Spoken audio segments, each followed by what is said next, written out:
Sepak bola itu butuh kejujuran, bukan kebencian. Nggak ada urusannya benci.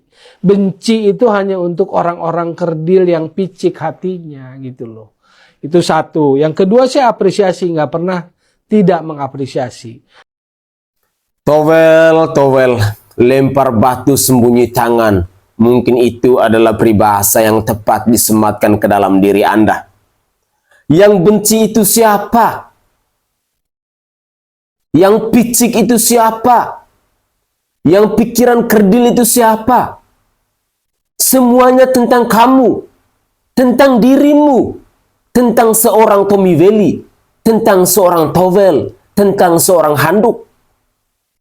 Sehingga tidak heran bila pada akhirnya Anda dan keluarga Anda diserang oleh supporter timnas Indonesia, oleh netizen Indonesia. Itu yang semestinya kau camkan, itu yang semestinya kau pikirkan. Assalamualaikum warahmatullahi wabarakatuh. Salam Om Swastiastu. Namo Buddhaya, salam kebajikan dan salam sejahtera untuk kita semua. Saudaraku sebangsa dan setanah air, para penonton kanal YouTubeku yang sangat saya hormati dan sangat saya cintai, salam olahraga. Ketika kita berbicara tentang towel, tentang Tommy Welly, tentang handuk ini, tampaknya semakin hari semakin memanas, semakin hari membuat kita semakin geram dengan bacotan-bacotan yang dilontarkan oleh dirinya. Penggiringan-penggiringan opini yang diupayakan oleh towel ini seolah-olah dia merasa dia paling benar. Seolah-olah dia merasa bahwa dia adalah seorang pelatih timnas. Seolah-olah dia merasa bahwa dia adalah pengamat sejati. Dan seolah-olah dia merasa bahwa dia ini adalah bagian penting dari PSSI. Padahal rakyat Indonesia, para pecinta bola mania sudah mengetahui tentang track record atau rekam jejak dari sosok manusia yang bernama Tommy Welly ini. Ya, kita rakyat Indonesia mengetahui bahwa sosok manusia ini adalah pengamat abal-abal yang dalam penggiringan opininya selalu menggunakan isu-isu atau narasi-narasi yang sifatnya kontroversial, yang membuat kegaduhan, yang sama sekali hanya menyerang secara personal, khususnya kepada Coach Sintayong, kepada Timnas Indonesia, dan juga kepada PSSI. Jika kita melihat dari rekam jejaknya si towel ini, prestasi apa sih yang pernah dipersembahkan oleh manusia banyak bacot seperti ini? Oleh manusia pengecut seperti ini? Apa prestasi yang telah dia persembahkan untuk Timnas Indonesia? Rasa-rasanya tidak ada. Karena saya secara pribadi pun tidak pernah menemukan prestasi yang dipersembahkan oleh towel untuk Indonesia. Malah ada berita-berita miring bahwa sosok manusia yang bernama Tommy Welly ini adalah bagian dari mafia bola di kala itu, di masa lalu. Pemirsa, pecinta bola mania di mana saja kalian berada. Berikut ini saya akan menyajikan komentar dari netizen dan juga kita akan mendengarkan sedikit bacotannya towel terkait dengan Timnas Indonesia, terkait dengan Coach Sintayong, dan juga terkait dengan PSSI. Mari kita simak bersama-sama. Yang say thank you itu bagian dari itu. Ketika lolos ke semifinal, dia say thank you. Kenapa? Karena saya tahu situasi di belakangnya. Lanjut Bung Ya, Kawan. contoh, ketika Indonesia lolos ke semifinal, lalu dalam sebuah talk show di televisi tetangga, saya bilang, manajer bagus sekali menyampaikan terima kasih karena itu nilai sepak bola, gitu kan? Lalu saya bilang, alangkah lebih bagusnya kalau pelatih juga menyatakan terima kasih. Dalam hal ini Sintayong kepada klub Liga 1. Kenapa? Karena sebelum berangkat TC, klub-klub itu menolak memberikan pemainnya. Itu faktanya, kronologisnya. Sebelum akhirnya Erick Thohir angkat rem darurat, kompetisi diliburkan. Akhirnya klub-klub serahkan pemainnya gitu loh. Di situ saya tahu Sintayong bilang terima kasih sudah melepas pemain. Tapi poin yang saya mau bilang adalah terima kasih ketika timnas lolos ke semifinal. Jadi ucapkan terima kasih juga kepada klub yang berperan gitu loh. Supaya posisi timnas Sinteyong dengan klub ini ada garis relasinya. Ada ikatannya. Ya. Oke, Bung Toel, salah satu hal yang publik sering tanyakan di ruang medsos adalah seperti apa nih gagasan murni dari Bung Toel agar sepak bola Indonesia naik kelas mulai dari bibit muda, liga sepak bola, pengurus sepak bola, hingga pelatih sepak bola. Silakan Bung Toel. Yang pertama secara sikap, jangan kagetan, jangan gumunan. Ojo kagetan, ojo gumunan gitu loh.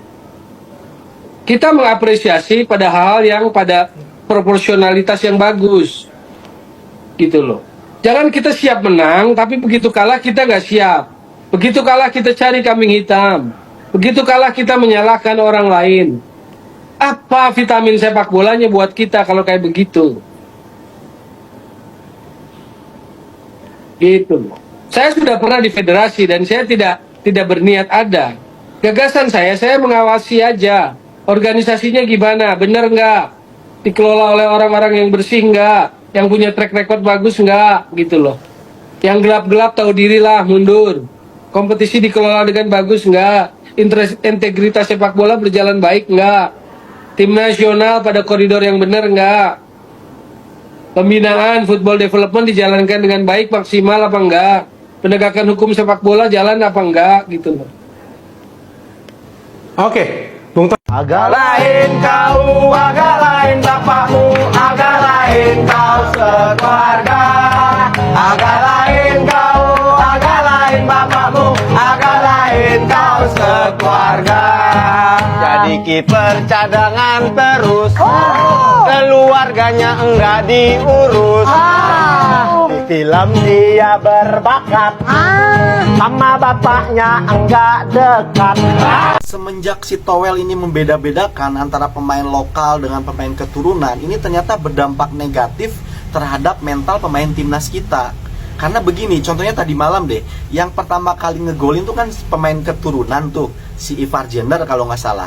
Lalu kemudian disusul oleh tindakan-tindakan Marcelino Ferdinand yang pemain lokal yang kesannya itu individualisme. Kenapa bisa muncul mental individualisme di Marcelino Ferdinand? Yaitu karena adanya pembedaan antara pemain lokal dengan pemain keturunan. Jadi seakan-akan Marcelino Ferdinand tuh ingin menunjukkan, kalau pemain keturunan bisa hebat, bisa cetak gol, gua juga bisa nih pemain lokal mencetak gol. Akhirnya terjadilah individualisme, tidak lagi kerja tim. Kenapa? Karena adanya pengkotak-kotakan, pembedaan antara pemain lokal dan pemain keturunan. Udah, sekarang kita fokus mau lawan Junia menuju Paris. Udah, si Toel tuh gak usah komen-komen lagi kayak begitu-begitu, karena itu merusak mental pemain timnas. Bayangin coach, gue gak nyindir siapapun ya. Timnas menang, dia nggak happy gitu mukanya. I don't get it. Don't get it. Don't get it. Lu boleh berbeda dengan STY, berbeda dengan Erik, berbeda dengan Koci, tapi this is our national team. This is our national team, dan kalau kita lihat ini kan setelah pemilu. Jadi berpihak ke siapa sebenarnya? Pemilu itu penuh dengan hujatan, hoax, fitnah dan lain-lain. Sepak bola ini U23 loh mengembalikan, menyatukan kan masyarakat Indonesia dengan 275 80 stadion juta penuh dengan orang Indonesia. Gila semua itu. stadion benar-benar menyatukan. Kok ada orang yang Nobar di memecah mana-mana. belah yang nggak suka kalau kita berjadi bersatu? Nggak masuk akal untuk gue. Ya, sosok Tommy Welly memang sosok pemecah belah. Sosok dalam membangun narasi hanya mau menyerang secara personal. Ekspresi yang ditunjukkan oleh Tommy Welly saat Indonesia menang merupakan ekspresi bahwa dia tidak senang atau dia tidak suka. Dan yang paling menyedihkan ketika Indonesia menang melawan Korea Selatan, ekspresinya Toel cuma pegang begini dan santai aja seperti yang dicontohkan tadi. Artinya di sini bahwa jiwa nasionalis dari seorang Tommy Welly ini patut dipertanyakan. Dia adalah seorang Indonesia sejati ataukah dalam tanda kutip dipertanyakan. Karena terus terang, kita para pendukung, para supporter, yang namanya ada kata sejatinya, soal kalah dan menang itu barang biasa.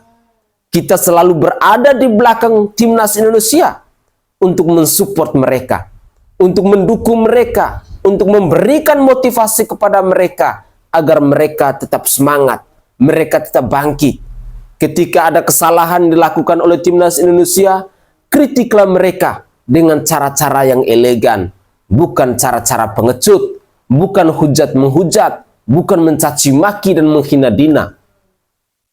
Jika Anda mau mengkritik para pemain timnas dengan cara-cara mencaci maki dan menghina dina yang hanya mau melemahkan timnas Indonesia, yang hanya mau membuat mental para pemain ini down, Anda tidak lain dan tidak bukan satu kelompoklah dengan Towel. Pengecut, pecundang, kelompok-kelompok yang tidak mau agar timnas kita ini maju. Ego kita rakyat Indonesia ini terlalu tinggi, terlalu besar. Pinginnya hanya menang, menang, dan menang. Tidak mau kalah. Coba kalau menang, ada nggak rakyat Indonesia yang tidak berteriak? Atau ketika timnas Indonesia cetak gol, ada nggak rakyat Indonesia yang tidak memberikan euforia? Tidak ada. Semuanya bersorak gembira. Semuanya bereforia. Entah itu di tengah jalan, entah itu di gedung, entah itu di lapangan saat nobar. Semuanya bereforia. Ikut berbahagia. Tetapi ketika timnas kalah, apa yang diterima oleh timnas? Apakah dukungan yang positif? Tidak. Yang ada hanyalah cacian. Yang ada hanyalah hinaan. Inilah kurangnya kita untuk bersyukur dan terima kasih. Kita kurang merespek. Kita kurang menghargai perjuangan orang lain. Saudaraku, perjuangan di tengah lapangan itu tidak semudah bacotan kita. Tidak semudah seperti kita membalikkan telapak tangan. Atau tidak semudah seperti nyinyirannya Bung Towel. Tidak. Mari, berpikirlah lebih dewasa. Kita berharap bahwa di bangsa ini, kritik itu boleh kepada pemain timnas. Tetapi solusinya apa? Kritik yang membangun itu sah-sah saja. Tetapi jangan mencaci maki. Jangan menghina dina. Jangan kita mengeluarkan kata-kata yang hanya mau bikin mental para pemain kita tuh down. Itu sangat tidak bagus. Ini timnas loh. Mereka memperjuangkan untuk Indonesia. Mereka mau mengangkat marwah Indonesia. Tim debutan dalam Piala Asia berada di posisi juara keempat. Mampu untuk mengalahkan Australia, mampu untuk mengalahkan Korea Selatan dan lain sebagainya. Itu sudah sebuah kebahagiaan yang begitu luar biasa. Tetapi masih aja kita temukan manusia-manusia bangsat, manusia-manusia pecundang, manusia-manusia yang tidak tahu bersyukur dan tidak tahu berterima kasih, yang masih saja menyerang para pemain timnas kita. Ayo, sekali lagi saya tekankan, tanamlah dalam diri kita budaya untuk tahu bersyukur dan tahu berterima kasih. Mari kita lanjutkan lagi. Ya Allahu ya Karim, udah nggak ada supporter. Gua baru dapat info bahwasanya ada 3 pemain timnas yang bakal nggak bermain melawan timnas Guinea. Yang pertama di lini penyerang ada Rafael Struij, di lini tengah ada Nathan, dan di lini pertahanan ada Justin Hubner. Selesailah Indonesia, mampus kau Indonesia. Gimana? Masih mau lawan sama timnas Guinea yang pemainnya itu semua nafas kuda, cok. Mampuslah Indonesia, selesai tuh Indonesia. Ya udah capek-capek mau berjuang agar bisa ke Olimpiade Paris, malah disia-siain. Udah kecewa tuh semua pemain dari timnas Indonesia pasti. Pasti gue yakin kalah. Kemarin udah bagus-bagus lawan Irak, bisa menang. Mau lawan timnas Guinea, mau adu nyali, cok. Adu nyali aja tuh lawan timnas Guinea, gua mau lihat. Mampuslah Indonesia, dibantai-bantai, cok. Ya buat kalian para pendewa Marcelino, gua mau lihat Marcelino di pertandingan melawan timnas Guinea. Apakah masih bisa menggocek-gocek seperti Cristiano Ronaldo? Shooting-shooting gak jelas seperti Lionel Messi. Nanti gua lihat. Nggak ada ketiga pemain inti ini, apakah Marcelino masih bisa bermain seperti biasanya? Mampus kau Marcelino. Kau udah buat semua timnas Indonesia itu hancur masa depannya. Semua support Indonesia yang membanggakan Indonesia bisa lolos ke Olimpiade Paris, udah gara-gara karena satu kesalahanmu, hancur sudah 1000 kesempatan. Mampus kau Marcelino. Gua mau lihat Marcelino nanti ya. Yang pendewa-pendewa Marcelino kita lihat nanti pertandingan melawan timnas Guinea. Semoga yang menang, tapi kalau kalah dihujat tuh Marcelino. Kemarin saya bicara sama Marcelino juga, saya WA dia di mana kondisi oke, semua oke. Tapi ini sepak bola dan ini mungkin Indonesia.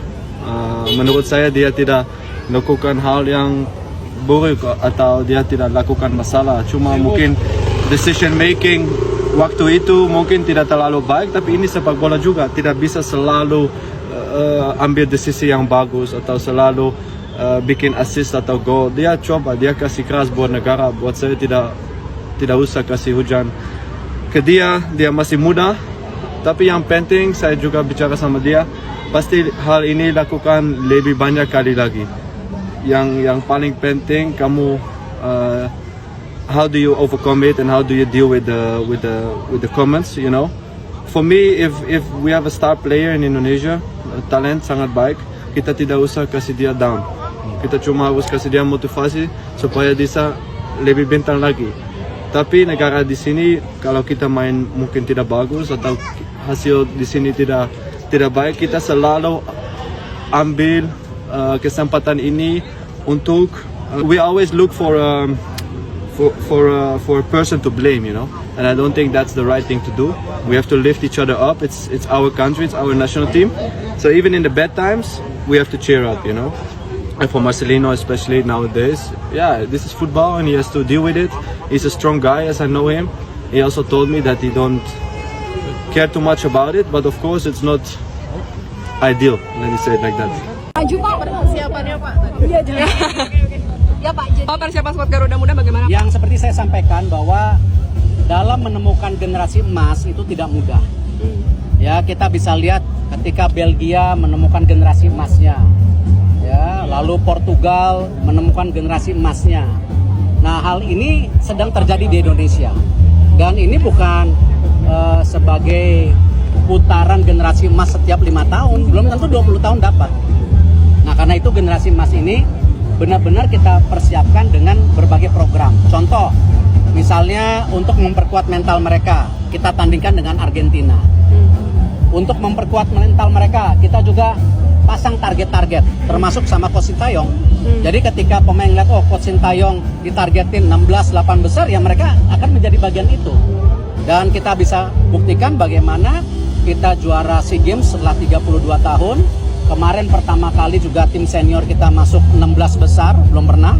Lalu kemarin U23 kita masuk semifinal 4 besar.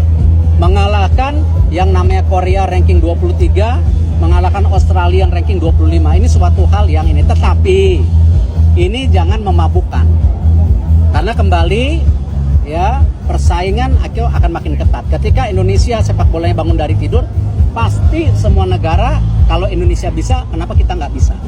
Nah, disitulah kenapa ya kemarin ketika kita mengalahkan Korea, terus terang kondisi anak-anak ini bukan apa istilahnya alasan ya, tapi memang pertandingan dengan Korea itu sangat melelahkan secara fisik dan mental.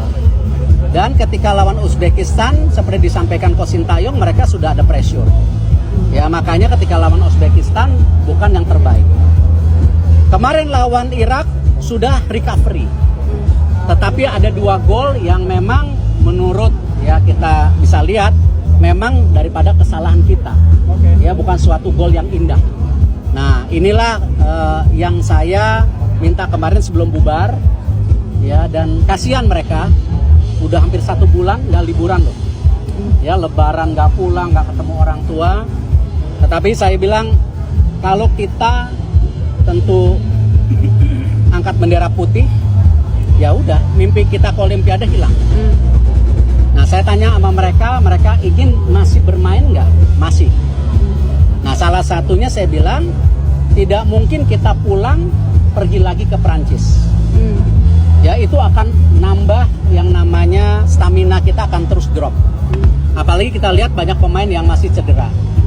Nah karena itu saya menawarkan mereka, apalagi dengan suasana di Perancis itu cuacanya 11 derajat Celcius, ya jauh dari Qatar yang 28-33, mereka perlu adaptasi. Jadi mereka mau, ya mereka makanya berangkat. Hari ini kayaknya udah sampai ke Paris sekarang untuk transisi daripada fisiknya mereka untuk mulai latihan. Memang kita kehilangan Justin yang dipanggil oleh Cerezo Osaka. Saya sudah ngirim surat ke Cerezo Osaka untuk bisa kembali membantu kita, ya. Karena toh di Liga Jepang ini belum babak-babak akhir, ini baru babak pemulaan. Ya saya mengharap sih Cerezo Osaka dan tentu pemerintah Jepang tetap menjaga hubungan baik dengan pemerintah Indonesia. Dan saya harap Cerezo Osaka juga terus membantu sepak bola Indonesia, ya. Selain Justin kan ada beberapa pemain juga, Cerezo Osaka pemain putri kita yang bisa menjadi tali persahabatan. Kemarin kan mereka udah bantu, sekarang kita lagi minta lagi Justin untuk kembali. Dan kita sedang coba kemarin menarik Elkan juga, karena di Championship Bristol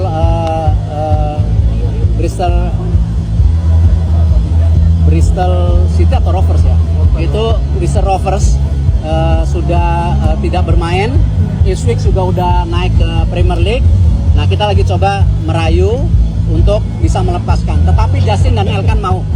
Jadi kalau ini bisa semuanya gabung di Paris, ini kekuatan penuh pertama kita, ya selama ini, ya kita lihat kemungkinan itu. Oke guys, itu adalah cuplikan-cuplikan video yang bisa saya persembahkan ke hadapan pemirsa sekalian pada kesempatan ini. Semoga saja informasi-informasi ini bisa berguna bagi kita semua dan terkait dengan pemain timnas kita yang akan berlaga di tanggal 9 Mei 2024 itu akan ditayangkan di RCTI. Selama ini memang ada isu bahwa itu akan digelar secara tertutup, tetapi sudah ada pengumuman resmi permainannya akan ditayangkan di RCTI itu pada pukul 18.00 waktu Indonesia Barat. 18.00 waktu Indonesia Barat.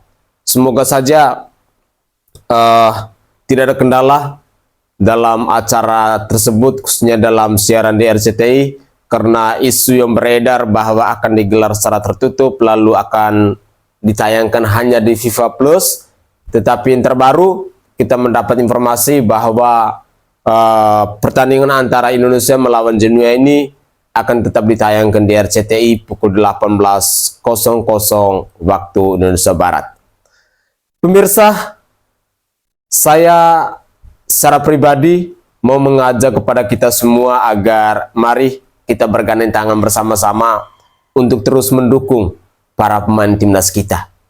Jujur, ini adalah prestasi, ini adalah kebanggaan buat kita rakyat Indonesia.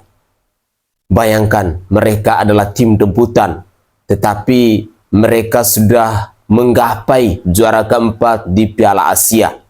Bayangkan, Australia mereka out, Korea Selatan pun demikian.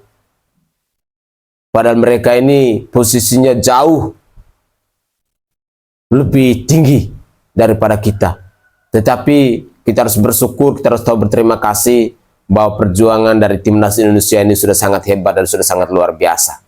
Ayo, jangan mengikut track record atau rekam jejak dari Bung Towel yang bisanya cuma selalu menghujat para pemain. Dan tadi kita juga menyimak ada satu bocil yang tampaknya sudah mulai terprovokasi dengan bacotannya Bung Towel, sehingga dia pun mengecam Marcelino Ferdinand. Tapi apapun itu, abaikan saja. Dan jika ada pemirsa sekalian yang mengenal baik dengan sosok adik tadi yang memberikan kritikan kepada Marcelino Ferdinand, cukup tegur saja dia. Tidak baik seperti itu. Ayo, bersama untuk membangun timnas kita pasti bisa. Yakinlah, kita pasti bisa menang dan kesuksesan itu pasti akan dipersembahkan oleh timnas untuk bangsa dan negara ini. Jangan terlalu pesimis, tetapi mari kita bersama-sama optimis bahwa perjuangan dilakukan oleh Coach Sintayong bersama PSSI serta semua stakeholder bersama timnas Indonesia, tentunya mereka ingin membanggakan bangsa Indonesia. Begitulah kira-kira. Saya Sainai dari Provinsi Nusa Tenggara Timur. Saatnya kita yang rakyat jelata harus berani untuk bersuara. Salam hormat, salam NKRI, dan salam olahraga untuk kita semua.